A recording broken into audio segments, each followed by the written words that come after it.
How's it going, everybody? This is the Nitty Gritty. My name is Chad. With me is Leonard. This is a show about wrestling. And this week, before we get to our main topic, I just want to say thank you to everybody who checked out our 100th episode celebration series on our best of the decades, starting from before 1980 all the way up until the 2010s. It was a lot of fun to do, and we got a lot more traffic than we have in the past, which was nice. Yeah. And a lot more comments than we expected as well.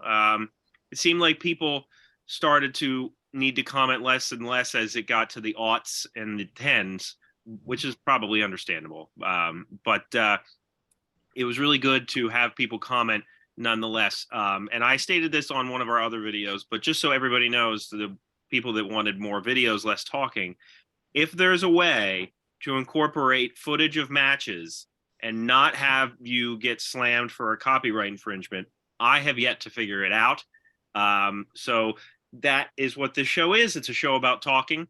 If I could incorporate match footage, dude, Leonard and I would be doing commentaries on some of these things all day. Yeah, that would be a whole other thing. And it should be mentioned, a lot of other, podcasts don't do that. For example, I've been starting to watch Kevin Nash's, which is fairly new, and it's just Nash sitting at his laptop talking like we are. So If it's good enough for Kevin Nash, it's good enough for us. That's right. So again, thank you to everybody. We'll get back to one of our regularly scheduled programs here, which is Unstable Stables. And the way this started was we would take a famous stable, likely a large one, and we would take all the members of that stable, no matter what era they were from, and we would divide them into teams. Leonard and I would each draft various names, and then we put those names into a makeshift card at the end for fun. So that's how it started. Now we've kind of drifted into just taking various maybe groups of people, whether it be AWA or women's pre-revolution, some sort of theme that fit together in some manner. Right. And so that's kind of how we have it now. And on this time, we decided we were going to do something a little bit different, which was Leonard's suggestion. So, Leonard, why don't you take it away? So we're going to be doing the dying days of the AWA, or the American Wrestling Association. I won't go into the entire history of the promotion, but it was at one time the biggest, most popular wrestling company in the United States, controlling most of the upper and central Midwest. But the wheels started to fall off the cart in late 1983 when promoter Verne Gagne refused to put his version of the world title on Hulk Hogan. He then left to the World Wrestling Federation, which gave birth to the Rock and Wrestling era. And as the WWF started to go up, the AWA started to come down. So the AWA officially closed in 1991 and ran a couple shows that year, but its last television tapings were in August of 1990. By this point, several of their big names had left for the WWF, like Kurt Hennig and Rick Martel, or retired like Nick Bockwinkel. They had a very small roster of guys. At this time, either people who were past their prime or were really young and hadn't hit their prime, or perennial jobbers, basically is what they had. And what they were kind of known for during this period was the Team Challenge Series, which put wrestlers in the three teams, which were captained by Baron Von Raschke, Larry Zbyszko, and Sergeant Slaughter. And There's an episode of this, or there was, on WWE Network / Peacock Network. There was at least one episode that you can go back and view of this failed TV show experiment. Yes. So the team members would get points for different matches. About ready to say the Beers replaced Slaughter as the captain of that team when Slaughter left. One of the most infamous matches was the Great American Turkey Hunt, a.k.a. a turkey on a pole match, which was won by perennial jobber Jake the Milkman Milliman over De Beers. So initially my idea was to do the Team Challenge Series, was to draft the guys who were part of that. But there were a lot of clunker names in that, guys that we weren't very familiar with or who were jobbers. So I went back through the last year of tapings. I found lists of tapings, and there were some decent names that came through even for a short period of time. So basically, if they wrestled one match on TV taping for the AWA in 1990, they were eligible. So that gave us some better names. So we have, so our draft board is 22 wrestlers. So that means we're going to get 11 each. We're going to seed those into a card. I'll go over that card when we get that far.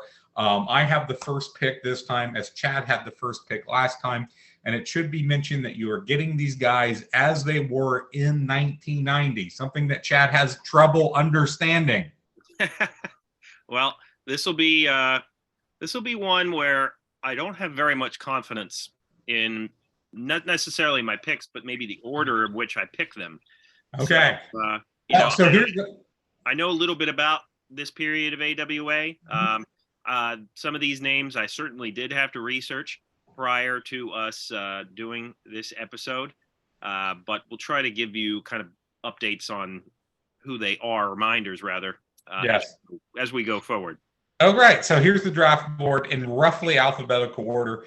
Tully Blanchard, Wayne the Train Bloom, Colonel De Beers, Paul Hard Rock Diamond, Mike Enos, Curtis the Cat Hughes, Nikita Koloff, Gentleman Jerry Lynn, Kokina Maximus, who would later become Yokozuna, Yukon John Nord, who would later become the Berserker, Flapjack Scott Norton, DJ Peterson, the Russian brute George Petrovsky, Harley Race, Brad Ringens, Sergeant Slaughter, Texas Hangman Killer, Texas Hangman Psycho, the Unknown Soldier, who was played by Masa Saito, or Saito, not sure of the pronunciation there. And he did work as both gimmicks on the tapings during 1990. Baron von Raschke, the Trooper Del Wilkes, who would become the Patriot, and Larry Zbyszko. So those are the names. As I said, I have the first pick, and there are three guys that I would say could be a good number one. I'm going to go with Nikita Koloff, who was not too far off of his peak as a name and an in-ring performer at this time. All right. Well, my first pick is going to be Larry Zbyszko. Larry was my other choice there. As I said, there was three guys I thought could be the number one, and my other one who I thought would be Tully Blanchard, much like Koloff, not too far off of his peak as a name and in-ring talent at this point. All right, so here's where we start to get into hairy territory, at least for me. Okay. But you know what? I'm going to go with Sergeant Slaughter. Okay. Slaughter probably would have been my next pick if you hadn't taken him. Kind of on the other side of the hill, but very much a name and very popular. Haven't quite gotten to WrestleMania 7 yet. So yes, we're not up to WrestleMania 7 yet. I'm going to go a bit out on a limb. I'm going to go with Kokina Maximus next, which is a young Yokozuna. I like that pick. I would have gone there sometime soon. I don't know if I would have gone to him next, but yes. Considering this is under 400-pound Yokozuna, so the man can move. He's green, but he can move. All right, then I am going to go with Harley Race.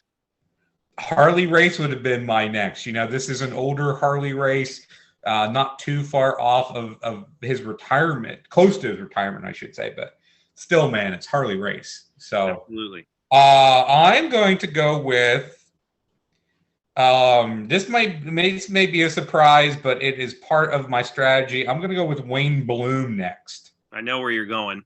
We'll get there.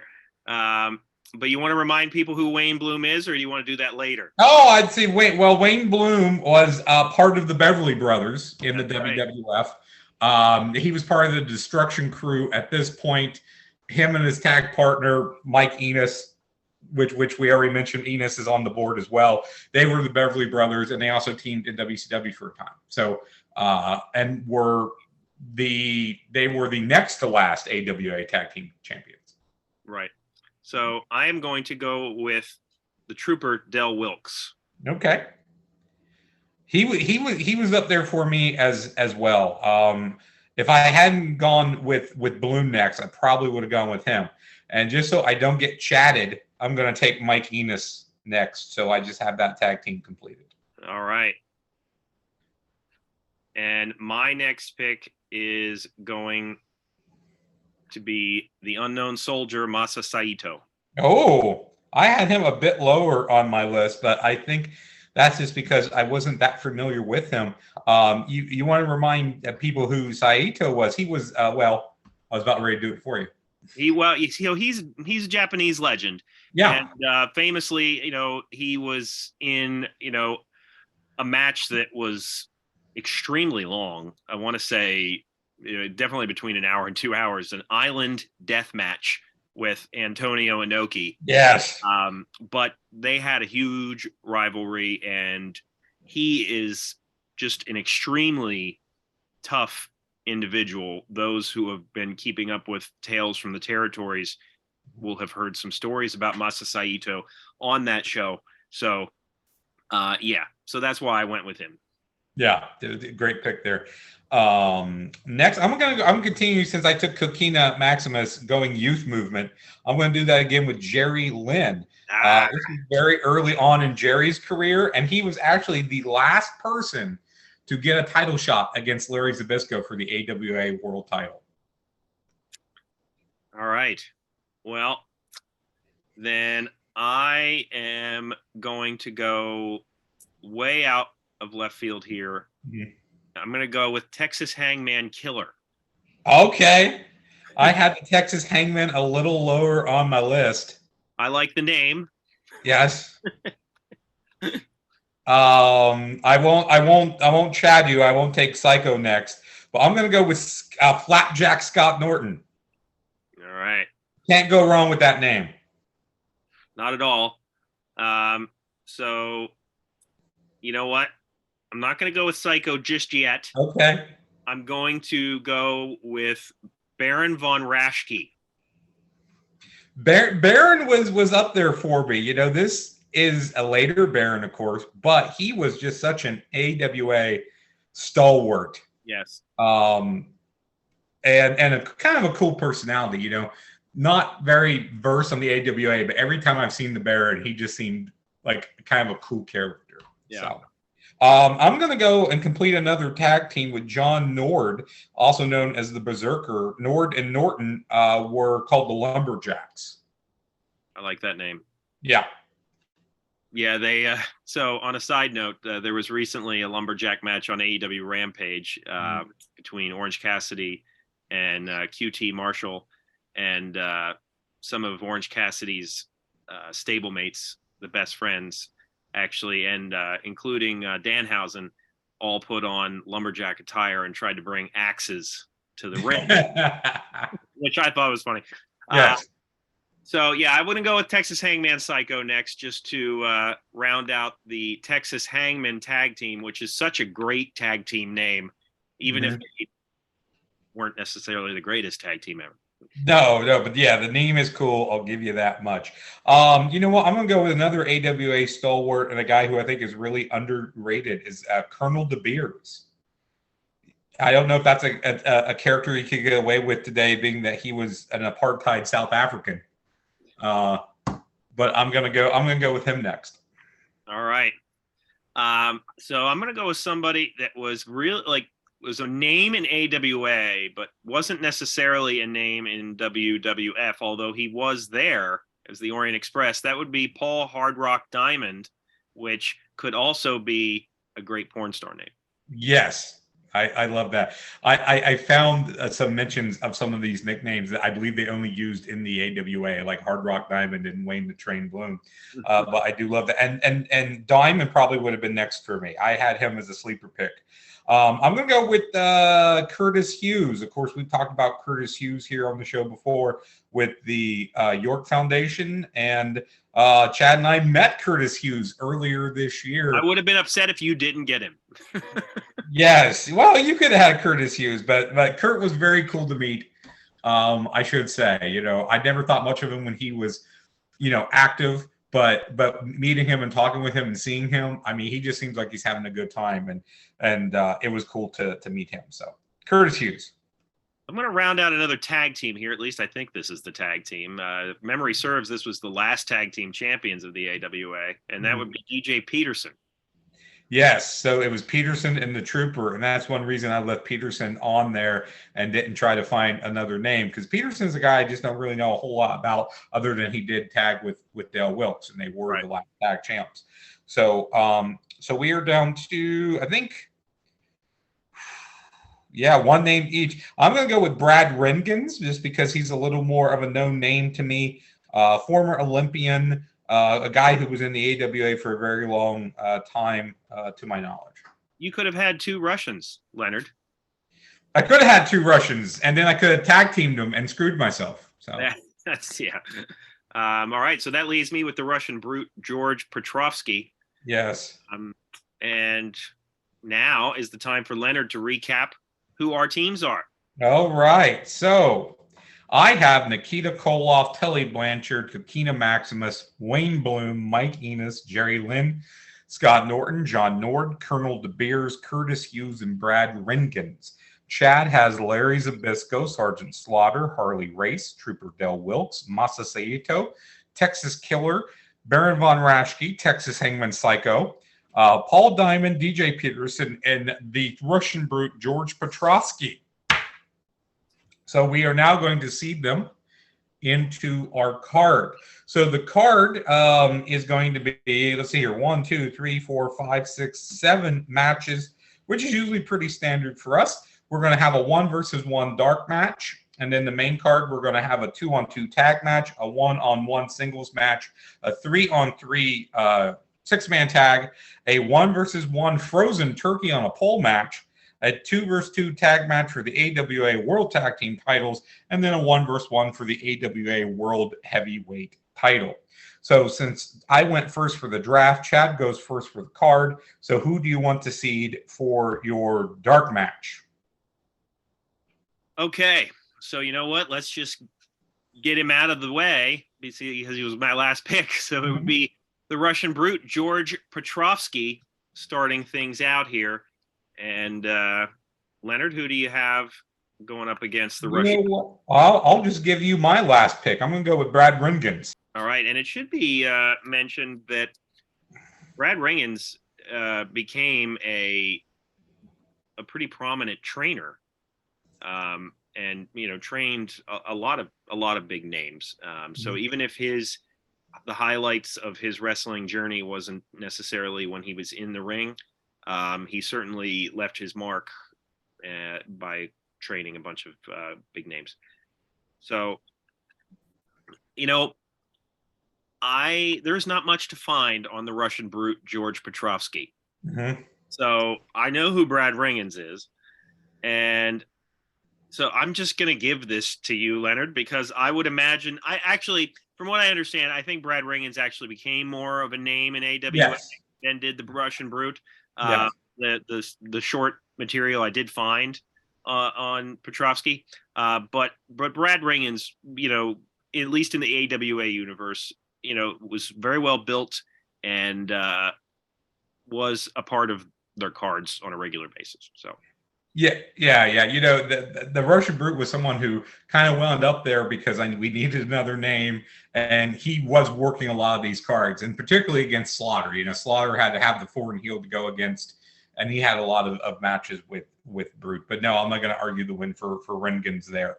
And that might actually be a good dark match, because I don't think it would be necessarily a great match per se, but something to start the show with at the very least. Rengans was a co-holder of the AWA Tag Team Championship with Ken Patera, who's not on our list, but no, Ken was I think gone before this era. There was a few guys that I thought of. Vader, Leon White, I thought was around, but he had left in '88. So I was hoping he was there. But anyway, so Rengans is definitely, I think, a good one there. So I get the next seed for the main card, which is we're going to start with the tag match. And I'm going to go with, of my 2 established tag teams, I'm going to go with the Lumberjacks, John Nord and Scott Norton. All right. Well, then I'm going to have to give you the Texas Hangman. And the Texas Hangmen have a really cool name, Leonard. That's all I have to say at this moment. So, well, the Texas Hangmen were, because they were one of the few established tag teams that were left at the time, were getting a lot of work. They are 2 big, kind of burly dudes. I did kind of look them up a little bit. With masks on. But the Lumberjacks, Norton and Nord, big, tough, brawling guys. We know Norton and would go on to WCW and wrestle there for a while in tag teams with Bagwell and with Ice Train. Nord would go on to become the Berserker. I would give the win to my guys because both of them would go on to have advanced careers after this point. The Hangman did not. They're both pretty much known for being kind of tough, brawling power wrestlers. Again, we both don't know a lot about the Hangman over the fact that I think they're, cool. They're cool, but I don't know if they're as cool as the Lumberjacks. Yeah, so the Texas Hangman did not hold the tag team titles in the AWA. So if they had, I would probably be arguing more fervently for them. But since they haven't, and they're masked wrestlers, which are commonly just used as heels or heel fodder for other people, I would give the nod here to Nord and Norton because those are two bigger, more brawling guys, and it would make more sense for them to win. So. All right. So next we have a 1-versus-1 singles match, and you get the first seed this time. Interesting to see who you put here. All right. It is going to be Paul Diamond. Paul Diamond. And Paul, you know what makes this, because I think this might be a good match. I'm going to give you Jerry Lynn. This would be a good match. So I know a good deal about Jerry Lynn's work in ECW and post ECW. I don't know a lot about Jerry Lynn's work in AWA. So my gut tells me that it should be mentioned that Paul Diamond was also a co-holder of the AWA Tag Team Championships with Pat Tanaka. Yeah. But he did not hold a singles title. But my gut tells me that Paul Diamond was more known in the AWA than Jerry Lynn was, who was probably a little green at this point.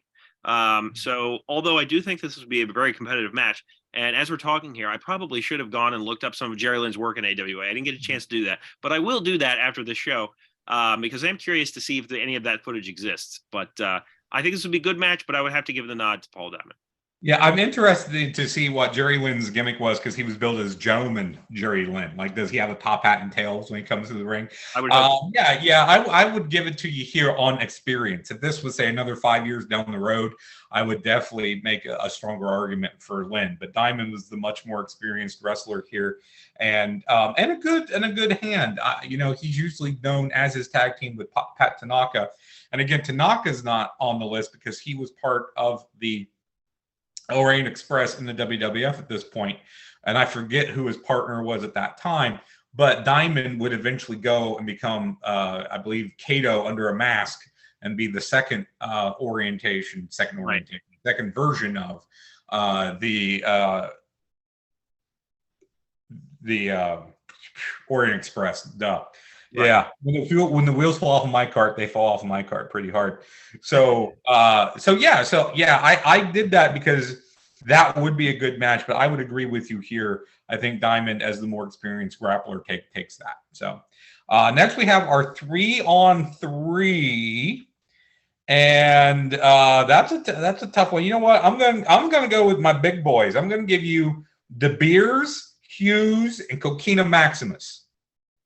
All right. And I am going to give you the Unknown Soldier, Harley Race, and Sergeant Slaughter. Jesus. Okay, as I continue to write here, make your argument. So, although we got Race and Saito, who were arguably past their prime, certainly Race was more past his prime than Saito was at this time. But Sergeant Slaughter, I would still maybe north of his prime a little bit, but I would say he still had a lot to give, and was still a pretty good hand. I would argue that the toughness on my side is just too much for the guys on your side. Although this was a much more fit and younger Yokozuna, I don't think he and De Beers, and I forget who your third one was. It was Curtis Hughes. Curtis Hughes. Oh, my guys are going to win this all day. I would agree with you there. I think you probably have the star power and the toughness. Hughes and Kokina were very young at this point. De Beers, I think, makes a good team captain. I think as the veteran, he could get the most out of having these younger guys as his partners. It should be mentioned that Hughes and Kokina, for their size at this time, could really move. So I think it would actually be kind of an impressive match to see the guys this size moving at a pace. I think it's crazy to say that I have the faster team. Yeah, you probably do, and I'm just trying to, for whatever reason, I'm trying to picture like Race or Saito against Yokozuna in there. I just think that what an odd matchup, but it would be an interesting matchup at the end of the day. Yeah, definitely. That's something that you could go back and say, man, did you know that Yokozuna had a match once with Sergeant Slaughter and Harley Race and Masa? Didn't Beers and Slaughter have a rivalry? Yes, the Beers and Slaughter were, again, because again he was the foreign heel, and that was one reason. That was one storyline I do know from the Team Challenge series. Yeah, I remember that from the episode, that because they did a commentary on one of the podcasts that Conrad Thompson hosts. I want to say on that, I forget who. Oh, it was with Eric Bischoff. Okay. Because Eric Bischoff was a part of the interview segments. That's why they did a commentary on it. And it's just so hilariously bad, the way they shot it and everything. Please go and watch the Team Challenge series. But anyway, Leonard is no match for who I have coming for him next. Okay, it's the frozen turkey in a pole match. You seed first. Do I seed first? Yes, I do. Yes, because I seeded first last time. If anybody's going to win a frozen turkey on a pole match, it will be Baron von Raschke. Okay, so I found that I kind of booked myself into a hole here because I got who do I want to give the Baron to in the turkey on a pole match? Do I want to say, you know what? He's going to get Nikita Koloff. Oh my God. So you've got an elderly German against a grumpy Russian. Fake Russian. Fake Russian. Yeah, you're right. I forget where he's from, but he is not Russian. Yes. So, yeah. And the object is to get a turkey off of a pole. Well, I don't know, Leonard. I think Baron von Raschke, if he gets that claw ready, he could get that turkey off the pole with his long, gangly frame and arms. I don't know. So he's going to claw the turkey and pull the turkey down with the That's claw. what I see. I see that being a more entertaining visual. I give you that, but Nikita Koloff is way younger, way stronger, way faster, more in his prime, a bigger name. Well, if you have to incorporate wrestling into it. Yeah, well, even wrestling, Nikita was never known as a technical wrestler. But again, at this point, I think a few Russian sickles, the Baron's down, Nikita gets the turkey. Can't Nikita Koloff just let the Baron walk over and get the turkey? No, I don't think he would allow the Baron to just win like on a pity. You're probably right. Yeah, we'll give this one to Nikita Koloff. Yeah, I was going to save Nikita for the end, but I think it's a better match what we're going to wind up with in the main event. So next is the tag belts, and of course I think we know what we're doing here. I seed first. You're going to get the Destruction Crew of Bloom and Enos. All right, and that would mean that you are left with the returning Baron von Raschke. Nope, just kidding. It'll be the Trooper Del Wilkes and DJ Peterson here. So yes, the Trooper Del Wilkes and DJ Peterson were the last AWA tag team champions. So obviously they were a tag team that the company got behind, although the company was in its dying days and grasping for straws. Del Wilkes would become the Patriot and would have some notable appearances in WWF, specifically against Bret Hart. So he was a pretty good hand and was a notable character. But if we're comparing Bloom and Enos to the Patriot or the Trooper and DJ Peterson, which of these things is not like the other? It's DJ Peterson, who had a mustache and a mullet. Yes, if I recall correctly from his photos. Mm-hmm. And I don't, even though they were the last tag team champs, You got the guys who would become the Beverly Brothers. They were maybe a little underappreciated as a Yeah. tag team because it was a weird era for WWF. But in their younger AWA days, I would probably give them the nod here if I'm being as impartial as I can. Well, I appreciate that, and I would agree with you. Even though Peterson Wilkes did defeat Bloom and Enos for those belts, I think if things had continued, they probably would have won them back. Again, this was the best tag team they had during the dying days, and we know how good they would go on to be and the great chemistry that they had. So, you've already made the argument for me. I won't do that. We'll move on to the main event and where we know what that's going to be. So it's going to be Larry Zbyszko versus Tully Blanchard. Zbyszko was the last ever AWA World Heavyweight Champion. I was originally going to say Nikita Koloff for this slot, but, I think Blanchard Zbyszko is just a way better matchup. Blanchard, I'm going to tell you, was younger than Zbyszko at this time. I think could go a little more than he could at this point. Tully was about 35. Zbyszko was about 40. Great technical match. I think this is a match that could go easily 30 minutes, if not more. Be a great technically sound bout. I would really give it to my man Tully. But you sell me on Larry. Well, the simple fact is Larry Zbyszko was the face of AWA. If you want to compare him to like a Hogan or a Sting, like he was their Hogan, so to speak, in that he was the guy waving that flag up until the flag could be waved no more. And while I agree that Tully would probably be a little bit quicker, I don't know that I would say he's more technically sound. I think that Larry Zbyszko would be just as technically sound as a Tully Blanchard. But the fact of the matter is Larry Zbyszko is the living legend, Leonard. Yeah. And he's also the cruncher. I think most people think about Tully as a tag wrestler because of being with Arn Anderson, but you got to think that for most of his career prior to that, he was a singles wrestler and a very good singles wrestler.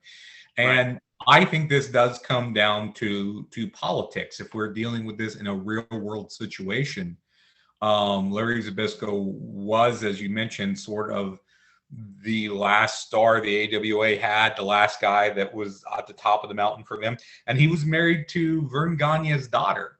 Oh, well, geez, I forgot about that completely. Yes. Actually, supposedly, Larry Zbyszko worked with Terror Rising, a.k.a. Triple H, early on in WCW, and supposedly told him, hey, if you ever get somewhere and the owner's got a daughter, you get a hold of that and you don't let go. Well, if that's true, then Triple H has certainly followed through with that advice. Yes. So supposedly, Larry, that was advice from Larry Zbyszko, which that could have been a story told retroactively by Larry. But anyway, yeah, I would agree. Just on politics, Larry would hold out here, but I think this is a fantastic match. And for being the dying days of the AWA, I don't think this is a bad card. I think this is a good card. And for those who don't know, Larry Zbyszko did face Bruno at Shea Stadium. So yes, which I don't think we've ever talked about on the show before. So. Yeah, he reminds people apparently every time he gets a chance. Really? Yes. That's what I've heard. Apparently, every time you talk to Larry, he will tell you that. I have a Larry Zbyszko autograph winging its way to me that I purchased from a recent signing from him. So, as a quick recap, I win 4-3. All right. I think that puts us back tied again. I believe it does. I haven't kept track of that. You have. At the beginning of this, I thought I was going to wipe you out, but so did I. You came back strong. I think you seeded pretty well on a couple of these to just squeak out a narrow defeat instead of a landslide. Yeah.